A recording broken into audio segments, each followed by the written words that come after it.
I think it's gonna let us. Yes, boom. I believe we are live, ladies and gentlemen. Thank you for joining us today. This is Teal in the Arcane Bear. We have a wonderful guest, Wendy O. I'm very excited to chat with you today and learn more about you. That's kind of the fun part. I get to talk to such interesting people along this journey. How you doing today? I'm doing great, and I just realized Baby Yoda is being very ridiculous right now. Bad Baby Yoda. My daughter comes in and she puts like just stuff in my office. Like sometimes I'll have like fake pizza slices on the desk. Other times I'll have like the doctor stethoscope, like weird stuff she leaves. Yeah, I think that's the joy of family is they bring interesting kind of randomness into your life. I'm a big fan of the random because that's where a lot of like serendipity and interesting things happen that you weren't expecting. You know, you try to build a routine around ideas, but some of the most exciting stuff is that those random things that happen that you can't plan for, that you're just at the right place at the right time. There's all sorts of coincidences around that type of stuff as well.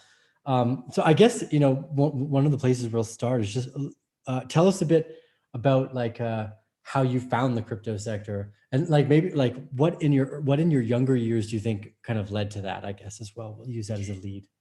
Probably the most interesting the way, like, because everybody says, Wendy, how did you get into crypto? And that's generally a boring question. But the thing that you asked, which made it interesting, was what do you think contributed to that from your younger years? And what contributed to me really getting involved and excited about crypto was the anarchy. And that comes from my punk rock days. That comes from my days in Hollywood and my days hanging around musicians and my days hanging around artists and creators and people who just did what they wanted to do, and they didn't care who said yes or who said no. They just lived. And I've always resonated with that wild and free thinking aspect. One of the things my dad had told me is, he said, I remember, because my dad was a traditional finance guy, but he was also very outspoken. He got down on his knee when he dropped me off, I think, to kindergarten. He said, baby, no matter what anybody says, you always have a voice and you're always able to speak up, and you always have to fight for what's right, and you always defend other people from bullies. So I feel like that kind of molded me into part of the person I am today. And that's probably what attracted me to crypto once what not attracted me to crypto, but what had me stay was the ability to help people, to change lives, to help myself, to kind of fight for what's right, and like almost like a quiet protest. Yeah, beautiful answer. I think that's one of the initial drawing factors for me too. Your story was much more family oriented. Mine was just a severe distaste for general governance factors, because I think we all like a certain amount of government. Is just when it becomes overbearing, especially in the early days as an entrepreneur. You know, you just stumble through how much nonsense you have to try to figure out. You're like, how is this? How does anyone have to go through this? Like, they just make it so difficult to participate to some degree. Right. What was the first step into then kind of buying and acquiring? Because for me, it was still very esoteric. It was hard to do back in the day. We were buying it cheaply for to actually do something else. Like when I first bought Bitcoin, it wasn't even to have Bitcoin. It's just because it provided me another service. What was the first time you bought Bitcoin then? What year was it? It was end of 2017. I initially heard about it in like 2011. A family member's like, "Can I use your credit card to buy Bitcoin? I need to buy something on the dark web." And I was like, I don't have a credit card because I was young then, and I had probably like racked up a bunch of debt because I was just a hot mess. So I just kind of wrote it off. And I also grew up kind of in the MySpace era. Do you remember MySpace?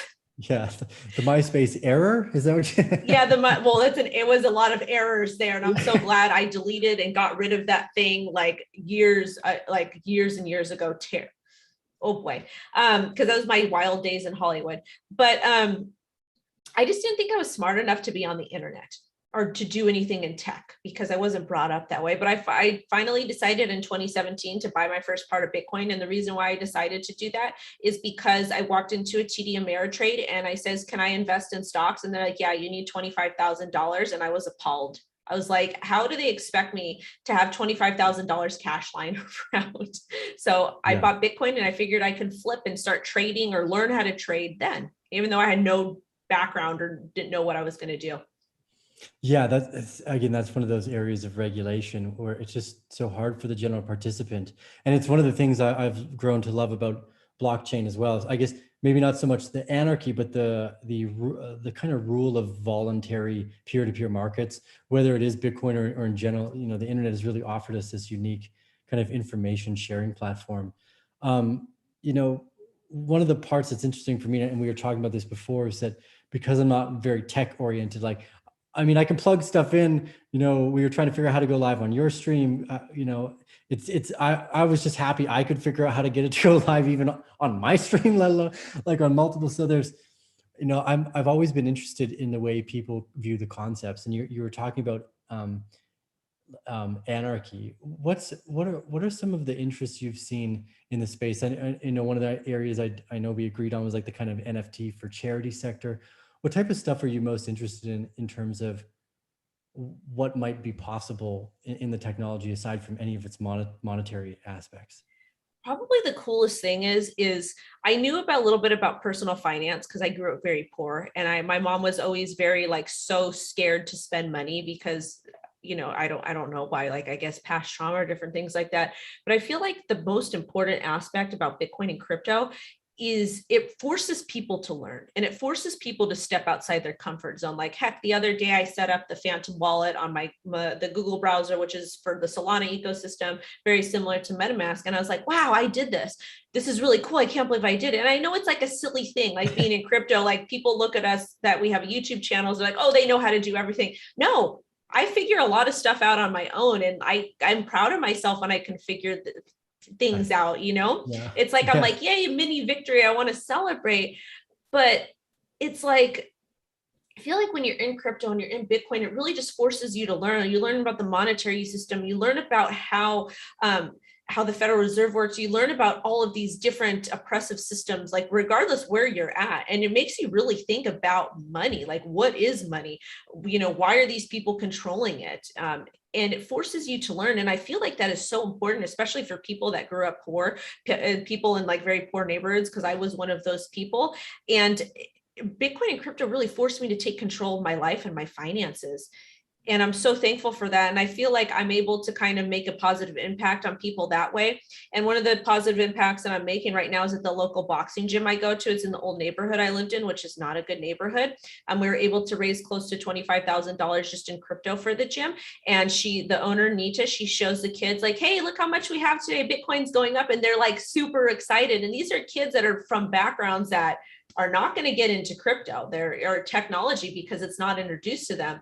And now we did a successful launch with Data Labs, and all my proceeds are going to charity, and that charity is a self-care lab. So she was able, I had explained to her what an NFT was, and then she's explaining it to the kids, like, look at this. So we just, like, through me, I was able to impact like 30 kids. And here they were able to hear the word Bitcoin, hear the word crypto, hear the word NFT. So that's the cool part about it.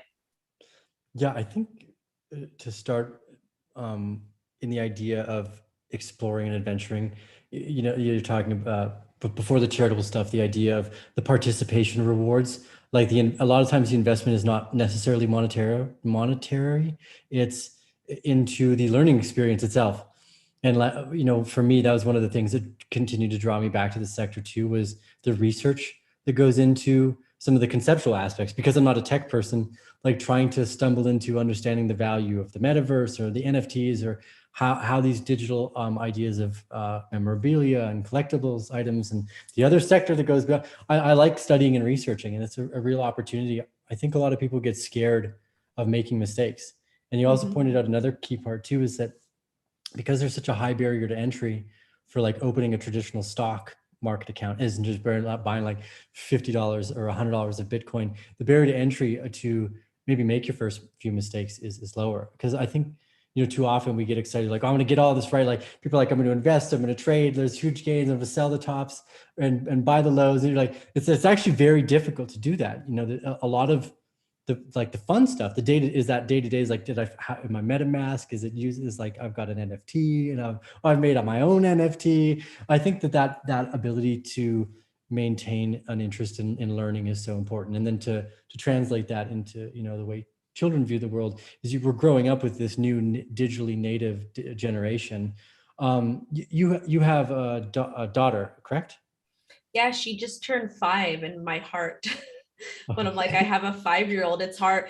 I mean, it's part of growing, but it's hard for me too, because I feel like even though I work from home, I feel like I miss out because I'm like trading or investing. I'm like doing something, like doing all these things. But it's like the coolest thing with my daughter is like she has Bitcoin. I hold the keys, I have it, but she has Bitcoin, and I bought it for her when Bitcoin was underneath $10,000 when we had that gnarly drop to like 4K. So I was buying it during there, and she knows she has Bitcoin. So she'll walk around in Target and be like, I have Bitcoin, or like she'll talk about it, and she has this little Hello Kitty wallet. And when we were at, I forgot, we were at an event and somebody was handing out the tangible coins. So she has a Tron one. I don't know why we have a Tron one, but we have a Tron one. We have, I think, an XRP one, a Litecoin, and a Bitcoin. And she has a Bitcoin one still. So she keeps it in her Hello Kitty wallet. So she's like, this is my Bitcoin. That's awesome. That sounds like what Lark and I do when we go to conferences. We just go collect all of random fun memorabilia from whenever we get. We got like stickers on our hats. Yeah. Conferences are entertaining. I kind of miss those days. Wait, so she's 5 now. That's a pretty like, they start to become pretty, let's say, like a person, right? They're much more a person now. Like they're starting to learn who they are. I love that the Hello Kitty purse.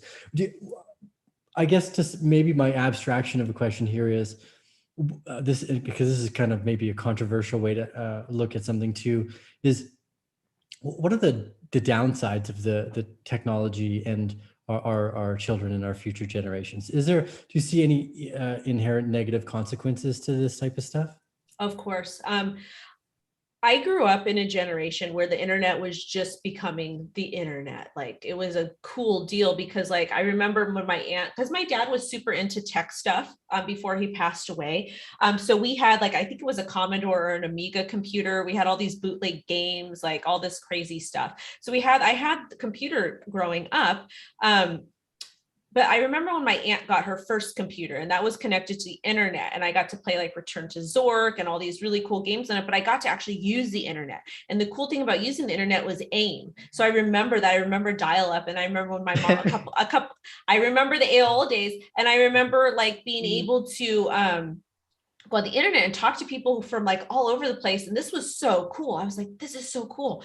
But at the same time, we didn't have the cell phones. We didn't have all the technology. So it was just, I still had to, like, if a boy wanted to call you or to court you, he had to call. Like you guys had to call us. Or if your friends wanted to come over, they needed to call or just show up. But now we have cell phones. We have all this technology. And the only bad thing about it is I feel that it's putting a barrier between society, between people. Like it's connecting people, but at the same time, it's detaching us because we're no longer courting other people. We're no longer calling people. We're no longer seeing them face to face, embracing them. And humans need to have physical interaction. You have to. If you look at people who don't have physical interaction compared to those that do, there's a significant difference. So that's my only thing that concerns me. And that's why I advocate for doing all the meetups and whatnot, is to keep that physical, in-person thing. It's important. Yeah, it's I guess the ideas of the dangers of the AR, the virtual world. There's all these interesting implications of our tens of thousands of years as a meat suit meeting technology, and it's kind of quickly and infinitely scalable communications avenues. Outside of the kind of the fun stuff that you're doing with charity, have you made any of your own NFTs and stuff? Like when you were there NFTs for the gym? Yeah. So what happened was we did it because Theta Labs wanted me to do like an NFT drop with them. I was like, this is great, but they're like, we're going to charge for them. I was like, I don't know how I feel about that because I don't have paid services, and I'm not against paid services. I might start one eventually just because I've gone so long without doing it, and why not? Because I spend all my time like doing crypto stuff. But I was like, I don't know if I want to do this. And then like, I just said, you know what, I this month is not a good month. Let's wait. And then I'm so glad we waited because they're like, Wendy, are you ready to do it? I was like, yeah, but can I have all my proceeds go to the gym? They're like, heck yeah, that's freaking amazing. So what happened is I was able to, so all the proceeds that I made, which we're still figuring all that stuff out, is going to go to the boxing gym. So they designed everything for that, but I don't have like any like Wendy NFTs. I might do one in the future. I'm kind of like, it takes me, I'm a late bloomer. It takes me a little bit longer to do things than other people. I just throw everything at the wall and like make mistakes. Yeah, I had a random charity NFT experience the other day. I painted a painting on Procreate. I draw like a 5-year-old, by the way, in case you haven't seen my art. Like I draw like a 5-year-old. I love it. I'm my favorite 5-year-old drawing. But we put up for charity, raised $1,600 for one of the animal shelters here in Costa Rica. There was a little bit of a bidding war in the NFT. I mean, I love experimenting in this sector. It goes back to, I guess, that research aspect that makes the participating of the blockchain probably one of the most engaging parts. Because yeah, I think another thing too is, well, here I wonder how do I ask this without being too straightforward? Okay. Be straightforward. Yeah, well, no, I want to be straightforward, but not like rude about the question, because I could place and I could sound rude about the question for some degree. But in your life, when you've had like the most money, how relative is that to your happiness at any particular moment? It's not. I mean, I've been super poor, like where I've lived in my car, like been homeless in my car. And I feel like I'm most happiest when I'm loved. Yeah, that's a good that's a good lead. Like I feel most happy when I'm loved. Like if I have a solid relationship with somebody and I feel loved, then I feel happier. Like if I have money, then it makes it even better because we can do fun things. If I don't have money and I'm still loved, it feels good. So I really would prefer love and companionship over money. But money is cool because I'm able to do a lot of cool things. Like yesterday, my best friend, he came over and he had just graduated college and he got his degree to become a social worker. And we worked in HIV/AIDS together. He was a tester and I worked in the pharmacy aspect, managing patient care. But he just got his degree and I was able to give him like $100 worth of Bitcoin, get him started. And then I took him out to dinner and it was really cool because I was able to I have the money to do nice things for people that I love and it makes me happy. And I have the money to put my daughter in private school so I know that she's safe and she's getting a good education. I have the money to donate. Like I've been able to donate to the DV shelter and to the boxing gym. And it's just so cool. That's a cool thing about having money. So I guess the other kind of aspects of the question that I want to ask are, so we like often what I'm one of the questions I'm interested in are like the differences between money and wealth or richness, right? Because money is a very specific topic, whereas wealth and richness lie in the frame of like investments, right? Even the word investing, like me playing 15 minutes of guitar, we could, again, as that participation, we could assume that that's me investing in the guitar, even though there's no direct monetary reward. So and one of the reasons why I asked about the level of happiness and money is because I know a lot of people, the first times encountering significant sums of capital, they think it's going to change a lot, and then realize like, well, okay, yes, there are these like base level kind of superficial things, because you can make memories out of the superficial, like, so they're enjoyable. Like, hey, we're going to go to X, Y, and Z place that we've always wanted to visit. But there's always that kind of core dilemma of the internal search for happiness. Like for me, meditation and ice baths have been a real kicker. What are some of the ways that you keep a cool, calm, collected center throughout all the turbulence of life? I'm still learning, honestly. I'm still learning more about meditation. I'm still learning how to feel good inside because I do carry a lot of trauma from past. So I'm still learning that. But one of the things I started doing like tarot cards again, because I used to do that, but I stopped doing it because I'm an empath and I feel too much. Like it just gets me like, it makes me crazy because I can feel like I can walk into a room and I can feel who's hurting. And I'm just like, oh my God, like this person's got some serious stuff. They need a hug. And I'm like I go make sure I go talk to them. But boxing is probably the only thing that makes me feel like I have control. And it's because I'm strong. I'm able to move my body in specific ways. I'm able to dictate how much pressure, or how much force that I'm using. Like I'm 100% control. So boxing is my therapy. It's like the only time I feel like I'm in control and I feel safe and feel good, if that makes sense. When did you start boxing?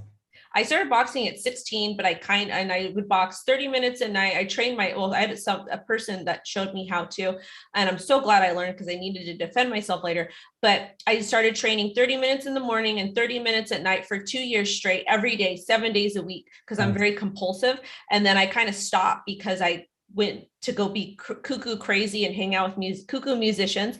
And then I kind of would go on, like I would start again, stop again. But then after the panorama happened, I was like, I need to go to a gym.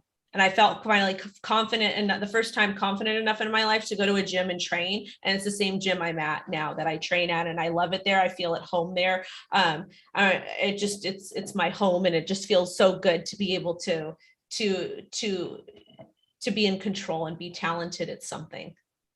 Yeah, that offers the community aspect too, like the gym. One of my favorite parts about like when you go with a group of people or you have a few in your entourage, you always end up doing more. And I found that with meditation as well. Like in 2019, we were sitting and doing like group meditations. And instead of just doing like the normal like 15 to 20 minutes, which is actually quite difficult to do just by itself, we ended up doing like 3 or 4 hours in a day, because it's like those other people there pushing you, being like, nah, you can put more weights on there. You can do it 5 more times. Like, I believe in you. So it's so important to have that community of strength. And I think the physical exertion is a great way to go too, because otherwise it's really over aesthetic to like calm nerves. And boxing doesn't cost that much, right? That's why I was like, a lot of the times too, I've noticed the things that are kind of focused on like my happiness or whatever are often like the meditation doesn't cost me anything. I'm like, damn, these are like basically the free things anyway. So half the time you'd make a bunch of money, and all the things I wanted to do with it is like just sit down and do nothing. I'm like, well, this is great. Like, I think we're trying to separate. I mean, and also too, like the cool thing is mostly everybody has access to YouTube. You don't even need a bag or gloves. You just have a mirror in your house, put a YouTube video on of a boxing tutorial, and you shadow box. You don't need to physically hit anything. There's some days where if I feel really stressed out, I will just start shadow boxing, and it makes me feel better. Nice. Yeah, I love it. Oh, so, and I wanted to also ask, wait, have I missed Bitcoin tarot cards with Wendy? Is that like an episode thing? I guess I No, it's like, I actually haven't shared that publicly. You're the first public person I've shared it with, because it's not like a religion thing. I know it's an open practice, but some people, I don't know. It's something that's spiritual for me. And I feel like I can kind of relax and meditate, and I'm able to write things down and kind of clear my head. But I haven't tried trading, utilizing it yet. Maybe I will, I don't know. I was imagining a TikTok video with like a crystal ball and like whatever. Not yet. I try to keep, I'm very careful what I share, where I share, because I like to keep some sort of personal stuff about myself private. I do have my daughter, and I got to keep her safe. Right. Yes. Well, you guys will never see her online. You will see her say funny things online. There's a video of her saying S coins. And buy the effing dip. She does curse sometimes because mommy has a potty mouth, but you'll never see her face. Yeah, no, that's good. Casey Neistat always does that too. He's been very good at like, until they're 18 or over at least, then he adds them in the videos. But yeah, I think it's important, especially because of the conversation we were having in earlier parts about the culture of social media, especially where we grew up from. It feels like it's becoming less superficial. So that kind of brings me into the next kind of questions I was interested in. So did you start on Twitter first or YouTube first? Like, where did you primarily start as a content creator? I started on Twitter. My friend was like, he's like, it is kind of a family friend. He's like, you got to get on Twitter. And I was like, ugh, I hate social media. Like, ugh. And so I did. And I started posting charts and setups, and people liked my stuff. There's like, a girl can trade. She knows what she's talking about. So people followed me, and then I kind of started the YouTube channel after I started hosting the free events, because I wanted to live stream the events, and then it kind of grew into what it is now. And it's really, I'm like super blessed, and I didn't think I would be here today, but I'm happy I am. Yeah, that's so what about out of all of the platforms, which one's your favorite? I like TikTok a lot. I really do. Yeah, I've been blown away by TikTok, because there's a level of quality to the short clips, like to create something. I really like the dance ones where they're like I know you know what I'm talking about. That's probably one Yeah. of those are like my favorite TikTok videos. So when did you start on TikTok, and why do you like it there the most out of all the other platforms? I wish I would have started earlier with BitBoy with Ben because he like did such a great job at it. I just was like not, I was very closed-minded because crypto Twitter is very toxic. It's super, super toxic. Yeah. People are just like will bring you down for anything. Like I remember there was a time on like people used to use indicators on crypto Twitter with their charts. We used to share them. And then all of a sudden, naked, you couldn't share indicators. You had to do naked charts. You had to do the naked charts. If you were an RSI trader, they would slam you. If you were a MACD trader, they would slam you. Or if you utilize multiple indicators, they would slam you. So I got too much in my head about what these other people that didn't care about me thought. So I didn't want to do TikTok. I was like, oh no. But now it's like, I'm going to do whatever I want to do that makes me happy. I'm going to do it. These people can just GFY, they can, it doesn't matter. So I wish I got on TikTok earlier. I didn't, but that's okay. I'm here now. Yeah. And it's opened so many doors up for me, which has been amazing. And the best aspect of it is you have all the regular people on TikTok, like middle class, lower middle class, poor that just want to learn about crypto. And I'm able to reach them more effectively than any other platform and help people. My most popular video got 600,000 views, and it was on what is a Moonbag, how to create a Moonbag and why it's important. And I've been able to help so many people with that video people on TikTok, like my audience, they take profits now. And that's amazing because a lot of people in 2017 didn't take profits and they held stuff that went to zero. And now my guys are taking profits, and that's dope. Yeah, I have an internal thesis of just holding it all the way to zero. If I got it wrong, I'm willing to pay that price. Well, I understand, Yeah, but I'm just making a joke with you. There's I think it's a really interesting like investing and trading. There's so many interesting ways to ultimately receive the most benefit.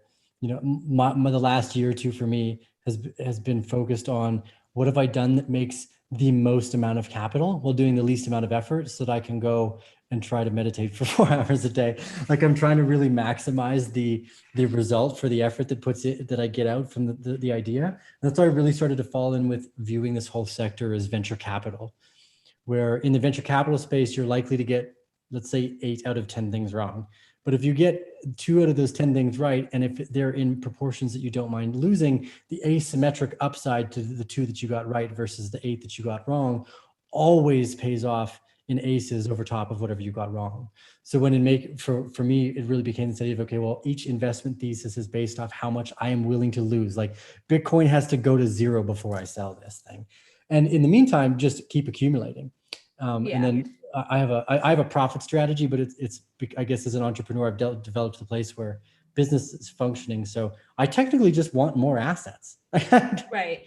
I mean, but my Moonbag strategy is not really for Bitcoin. It's more for like some of the alt stuff. And like the whole reason why we talk about making a Moonbag is what I like to do, and I do this myself, is with the riskier stuff, I want to remove my initial and a little bit of profit. I want to take the profit I removed and I want to roll it over into something else and continue to do this over and over again. I want to take my Moonbags. I want to find a platform where I can earn passive income, generally a centralized exchange because they're a little bit more safer, and leave the Moonbag there so I can accumulate interest, the APY or the APR or whatever the heck, and then continue to just keep doing this over and over and over again and then stack more Bitcoin or whatever it is. But that's one of the strategies I use.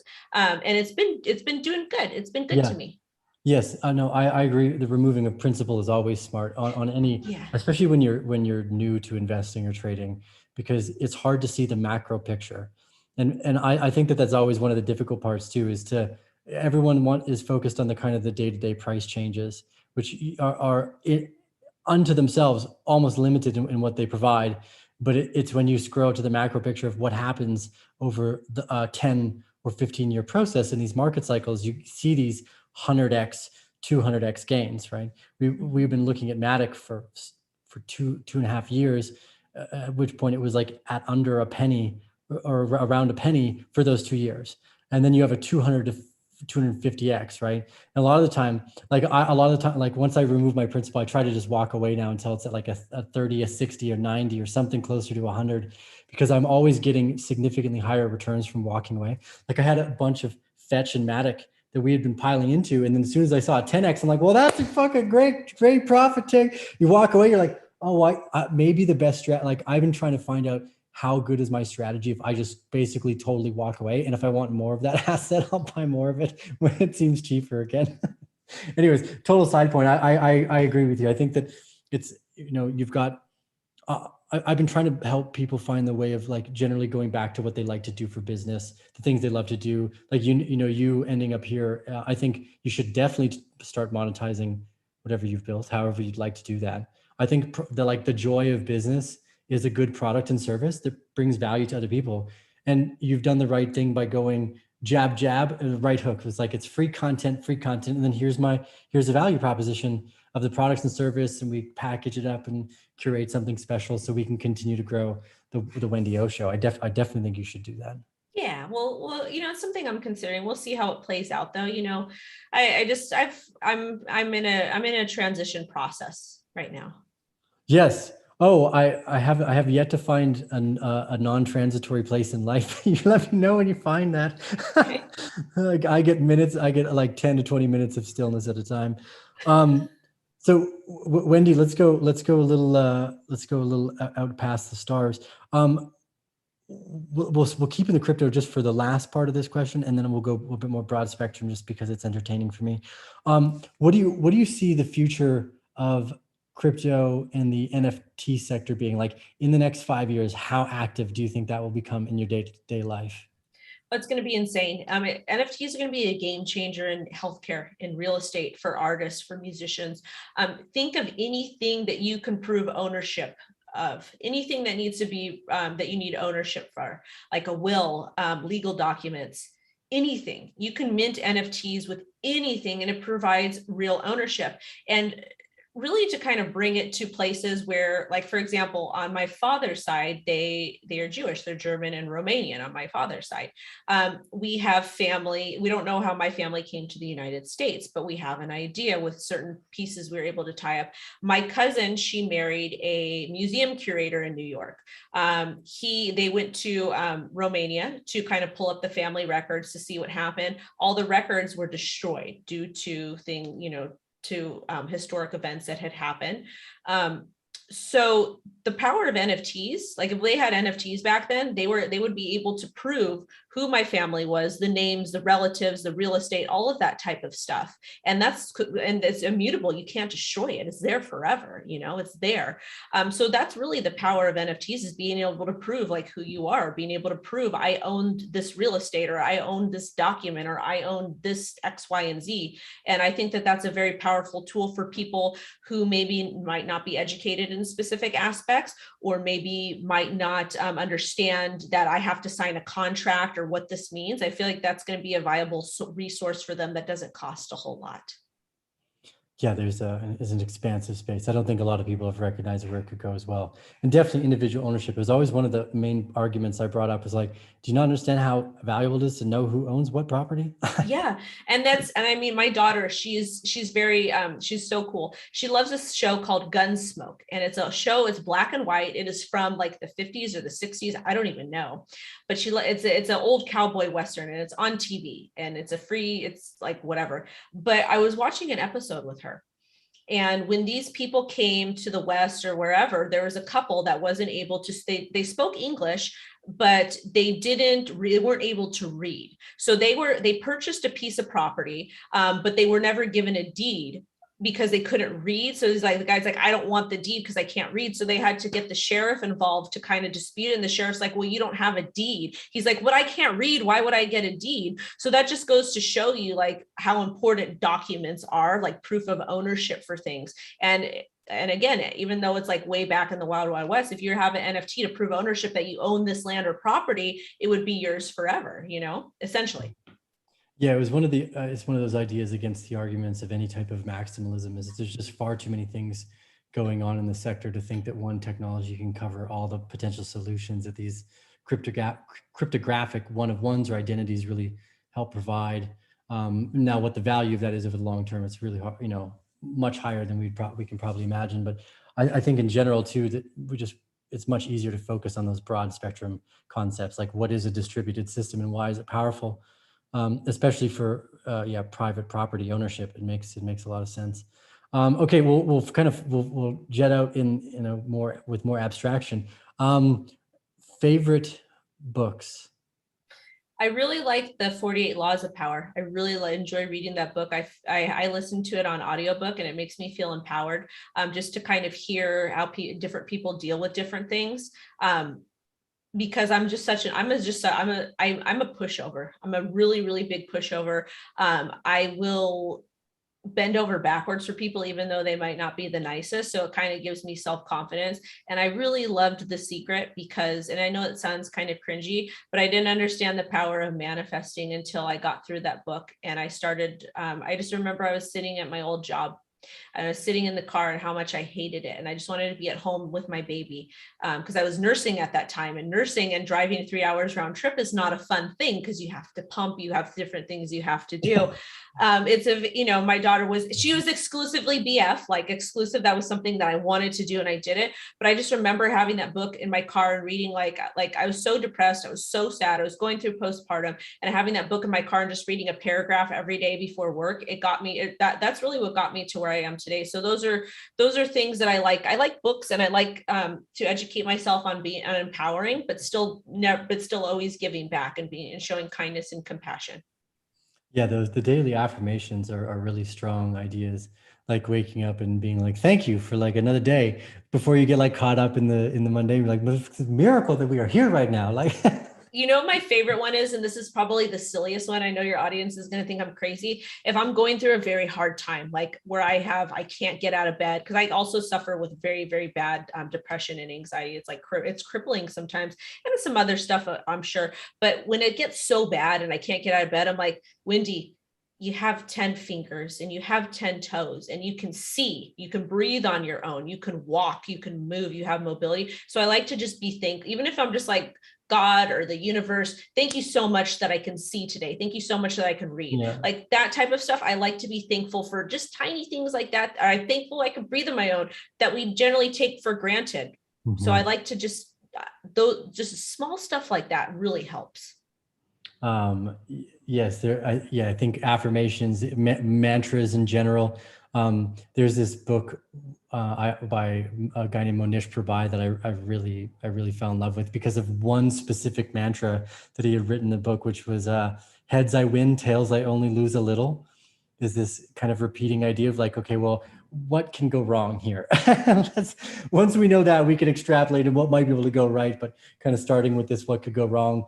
And when you, and it goes, I think it brings back to that research and that kind of focus and interest. So I guess for fun here, do you want to go over and look at some charts together and pontificate?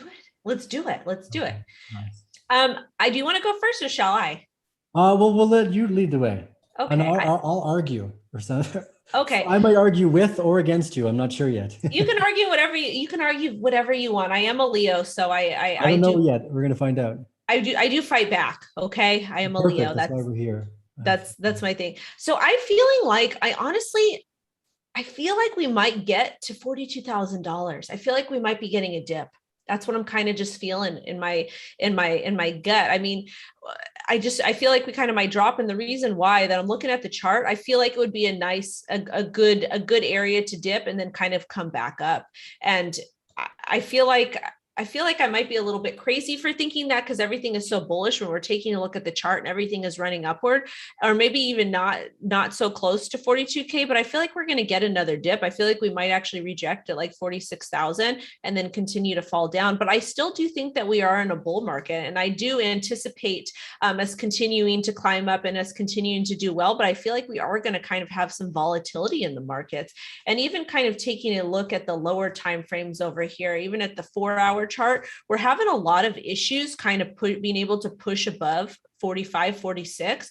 I feel like we might get a rejection, or even maybe climb back up to 50 and get that rejection and fall back down to about 42 and then commence. That's kind of what I'm feeling right now with the current market as far as Bitcoin goes. But with everything else, like the Solana ecosystem is just great. Things are popping off like crazy. Yeah, here. So we'll trade ideas here. So I'm also watching the $40,000 area for this nice little pocket of support at the back of the trading range.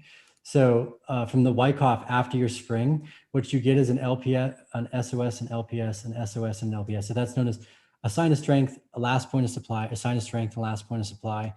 And in the back end of the trading range here, see how there's another horizontal trading range that's kind of taking place on this, what on a smaller time frame, like a 6 hours compared with the 90 days of accumulation it took to get here or whatever. So I actually agree with you. What I think we're going to see is a reaccumulation trading range like this, where it comes and it dips down really quickly, maybe to 41,000-ish, jumps right back up into the trading range, and then continues merrily along its way. Also, too, I'm looking at the VPVR you have that aligns very, very perfectly. And a lot of people, I use that as support and resistance areas as well sometimes, if I need to kind of look at it, get a different perspective. Yeah, when I'm focused in on this specific trading range here, I'm just trying to look at the valuable data. Like, for instance, the point of control here, this red line that we took off and moved above after the spring. Once we crossed the red line and we had the blue circle above the point of control, as a really bullish moment. And so I try to, so this next part here, this SOS and LPS, I'm in total agreement with you. Bull market this is one of the last points of touch we'll get here, around 40. It may only go as low as 44,000. Who knows? But once it does that, it's likely going to rip to like $60,000 or $70,000 within the weeks afterwards.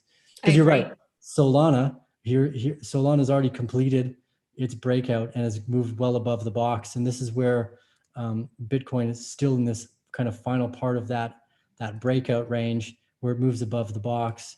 Avalanche just did the same thing too. It just moved above the top of that of its trading range that it was moving in.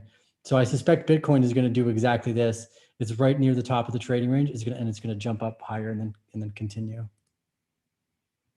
It's interesting how that works. I think the cool thing about technical analysis is how you can have different methods than other people, but you can come to the same conclusion. Yeah. Well, one of the reasons why I started to enjoy the Wyckoff trading ranges, well, the heuristic is really cool. The idea of the composite operator, or that there's like one giant freaking guy that operates the controls behind the scenes, and his goal is to like just take money from you. Like he's outlived you too. Like the market is hundreds. Like the composite operator of the markets has outlived any person, because the market just. Anyways, this idea that the market is kind of one big individual, because a lot of people are like, oh, it's manipulation, everything's moving up and down. It's like, that's the human psyche is changing. And when the human psyche as like a whole operates together, people get scared and they sell and they get greedy and they start buying even more. So you have this parallel where it's deeply entrenched, more so than technical analysis. It's like human emotion analysis. That's effectively what we're doing. Right. And in the trading ranges, once you're above parts of the trading range, it's a way to simplify and go, okay, bullish. Like as soon as we jumped above that point of control, I'm like, I'm bullish now. Like I went from being like, okay, we could see a dip. And then as soon as that changed, like, okay, great. I feel more confident about the human emotional aspect. So for me, it just simplified my kind of turning point of where the trend is going and for how long. I'm bullish. Arcane bull. Yes. Well, I'm always a bear. I'm always accumulating. I'm always trying to fill my belly with more assets. I don't care what time of year it is. I need more. I don't blame you. Yeah. So let's maybe we'll go a little bit more abstract into the charts too. What are some of the things that you've been learning on the fringes of like technical and fundamentals that have brought you the most joy and satisfaction, whether it's in study or in performance from practice? You know what? My trading has slowed down a lot. And the reason why is I've been able to really make some really good trades. During the whole DeFi season, I did really well. And what I did was I was able to cash a lot of that stuff to Tether USDC and kind of do the passive income on that. So that's helped me to kind of deal with other things. But I do want to kind of get back into really doing more studying and kind of blocking the noise out, whether it's just me paper trading or me just, getting back into the books and studying. But the whole DeFi thing was really a big game changer for me, because I get to just sit back and stake a lot of my stuff. And it's just really cool because I'm not doing anything. And it's on, even though I'm getting lower returns because I'm not using the actual decentralized platforms, but I'm doing like the the centralized platforms, there's a lot less risk for me, and I can sleep well at night, and it's been really cool. Yeah, I always tell people how important the sleep indicator is. If you can't sleep and you're waking up early or late or checking your portfolio, you're doing something wrong. Has a clear Yeah. indication you should be adjusting your course. Yeah, and I mean, and one of the things that I did was I stopped using indicators because, of course, people are so darn toxic, and I share my stuff; it's public. But one of the things that I like to do is I really like to stare at a naked chart and redraw it and kind of come up with areas that make sense, and then focus on what's happening. And then I'll go ahead, I'll toss on EMAs and see if that aligns. And then I'll toss on like MACD and RSI and be like, does this make sense here? And if that's too much noise, I remove those. And then sometimes I'll add Bollinger Bands on. Does this make sense? Is this aligning with what my original idea is? No, it doesn't. Okay, I'm going to toss that. And it's really like VPVR. So just kind of try, and then of course Market Cipher too. So it's just kind of trying different things in different time frames. But I really want to do more different. I want to start scalping again more, and I want to do more of, I really do want to learn about Wyckoff, and I do want to learn about Gone and different stuff with numbers, because numbers are so powerful and people don't realize how powerful they are. Yeah. The Wyckoff moment for me was a psychedelic moment. It was in the beginning of March of 2020, and I was wandering around outside looking for psychedelic mushrooms. And I'm like you, I like studying and researching. I'm always trying to find new interesting ways. And what really got to me was the trading range was like a psychological area of more so than a technical one. And then what you're doing was looking for breakouts of psychological areas. And you can do all this retrospective studies, so you can go back and see how the trading ranges play out effectively and what it means. Because both 2001 and 2008, everyone's like, oh, that's a bear market. But really, all you should be doing is buying the fuck out of anything that's going down off the high, apparently, right? Because then it continued to go way higher. And what I really liked about that is that when I heard the quotes by Baron von Rothschild, like when there's blood in the streets, buy.